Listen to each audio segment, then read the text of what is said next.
In this video, I will show you how to solve the problem of conversion tracking inactive. As you can see here, it was inactive. I have solved it. Now it says your conversion action is sending data to Google. That is why you see this green color here. If it was not working, you would have seen yellow. You would have seen red with some red warning that is not active. But you see that it's green. It is working. So how do you solve it? So I will show you how to do that. Now, if you have this problem, you come and click on inactive. You click on inactive. Okay, when you click on the inactive, click on troubleshoot. Click on continue. And let me add that if you haven't connected your Google Ad to your website through Google Tag Manager, if you haven't set up or you haven't installed your Google Tag Manager yet, I've done a video earlier on how to install Google Tag Manager. Get into the description and then get it done. Okay, so after you have installed your Google Tag Manager and you have set up your conversion and it's inactive, this is what you should do. Come and click on inactive. So when you click on the inactive, you come and click on troubleshoot, click on connect. It will bring you here. Then you put your website there, and then click on connect again. It will bring you to the website. So you have to take the action that you are supposed to take. So my own, I have set it that I want people to click on this call us now. So when I click on it, for example, I will finish. So you see, it says this conversion action is sending data to Google Ads. So this one is actually working. It's working perfectly now. Now, how did I resolve it? This is how I resolve it. So you see the conversion ID and the conversion label. After you have set up your Google Tag Manager, what you should do is that you come here and set up. The number one reason why your conversion action may not be active is that you have not set up a tag and a trigger. The tag and the trigger is like this. You see, on your website, if my own, for example, I want people to go to the site to click on, I want to track people who are calling, who are clicking on the call to actually call. Okay. So the trigger is that people who click here, the conversion tag for click to call should fire or should respond that someone has clicked to call. So if you don't set up the tag, the trigger and the tag correctly, you see that it won't be able to detect that someone has fired the trigger. So it won't know that someone has triggered the action that is supposed to be fired as a what? A call, but they have clicked on the call button. So there are several ways. Your own could be that you want people to fill a form. It could be that you want people to buy a certain product or service. I will show you, depending on whatever you have, I will show you how to set it. So when you come to your Google Tag Manager, okay? So you click on under the tag, you click on new to create one. If you have already created one and it is not set up properly, for example, you can just select that one. So for example, click number on website. Okay, so this is the one I set up for them to click the number on the website. So when you come to that conversion, you have to come, when you click on it, you'll be asked to put the conversion ID and the conversion label. So you come here, this is the conversion ID, this is the conversion label. So I'll just copy them and then come and put them here.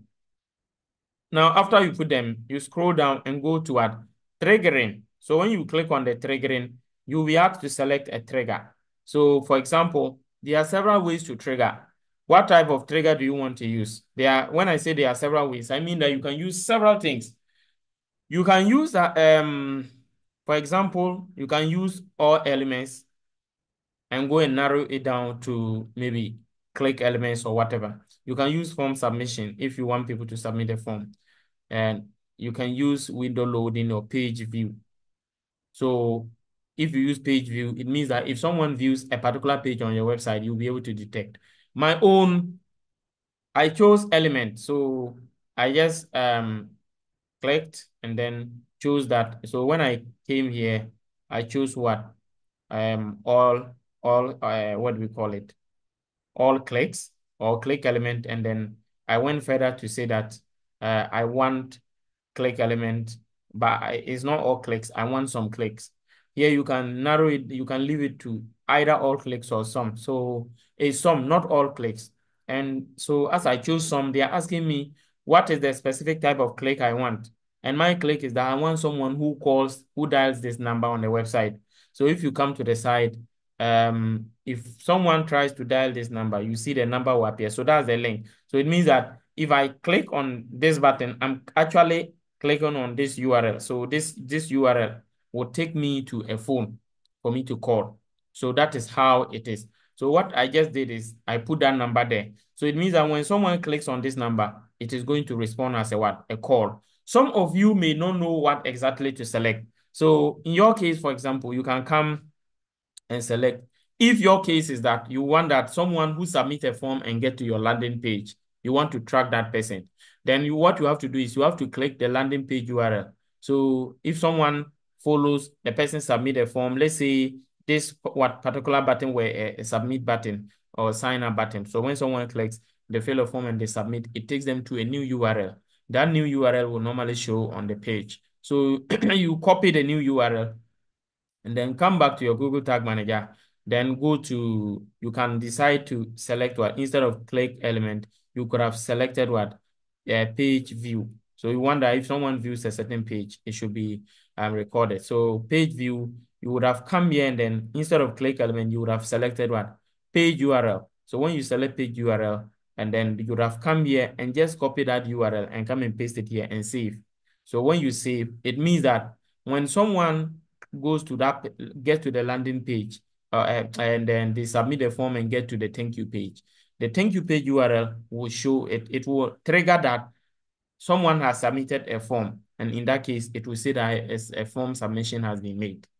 Yes. If it is that you want people to buy something on your website, you have to, there's a technique you can use for those of you who normally may not know what parameter you should use to track. For now, I'm going to cancel this one and show you something, but let me just go back. So I'm discarding the changes I have made. Now, when you set up and it's not active, you can come here and click on the preview. Click on the preview. I am going to take the action on the website and show you how to know the variables that have taken place. So when I come here, I can click on the call button, and then I want people who click on the call button. I've click on it. I have what? Finished. Okay. So you see, when I come here, it says the tags that are fired, the clicks on the number has fired. It means that someone has what? Clicked on it. Yes. So this is what I have to do. If you come here, you will see click. Okay. Your own, no, there are always several steps. The several steps is, if you will see this one means that I landed on only one page. If you go to several pages and there are different tabs, or you click on the menu button to go to different pages on the website, you will see this one, you will see many of them. And any place you see this blue icon, it means that everything under it happened under a particular page on the website. So this one is only one page. Now, the only one page, these are the steps that happened. When you go to the landing page, concern initialization, container will load, then conversion will happen, and then DOM ready, window loaded, and they clicked. So what is a click they are talking about?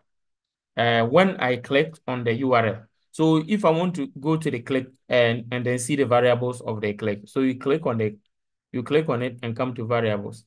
Then you will see, if you come here, you will see they will give certain variables sometimes that may help you be able to study and know what the click URL is. So I want to go to data layer. If you come to the data layer, you will see here, they will say the element URL is tel, then they indicated the number there. So in the same way, your own may not be exactly what you see here. It will be different. Even some of you, your own may be that you want to track the landing, a certain URL. Maybe if I want to track the landing page URL, this is it. So I could have just, maybe I want to track the landing page or the thank you page URL. I would have just clicked on this particular URL. Then I come back to Google Tag Manager, then go to this one, go and then go to trigger. So the trigger is where everything happens. So I would have just what decided that I want click. I can even choose page instead of click. I can choose page view. Then under page view, I will say that I want some page views, not all. Then I could have just choosing what page URL. Then I will come here and then what paste the URL of the thank you page or whichever page I am tracking and save the changes. So if I had done that, if I now come and test it again, click on preview, send, put the URL and try it. If I actually submit it and get to the thank you page, it is going to fire that the event I am tracking has happened. So that is exactly how you can solve the problem of inactive conversion tracking. So if I come back to this place, example, this inactive conversion tracking you are seeing here, if I refresh it, sometimes it takes a few minutes before it will reflect. But this one has just reflected. You see that this one is active. Yes, I just did this one now. It will take some minutes and then it will reflect. But you will see that it will be what? Solved. As you see here, it's already showing here that it is working and it's sending data to the website, Google Ads. So thank you for watching. Remember to subscribe to this channel, turn on the notification bell and like this video for other more powerful videos. Once again, thank you for watching. Subscribe to this channel, turn on the notification and like this video. Bye-bye. And if you have any problem relating to Google, Facebook, or Instagram ad, leave it in the comment section. Follow the WhatsApp or Telegram link and we'll follow. We will help you get your problems resolved. We charge very affordable prices. Okay, then see you in the next video.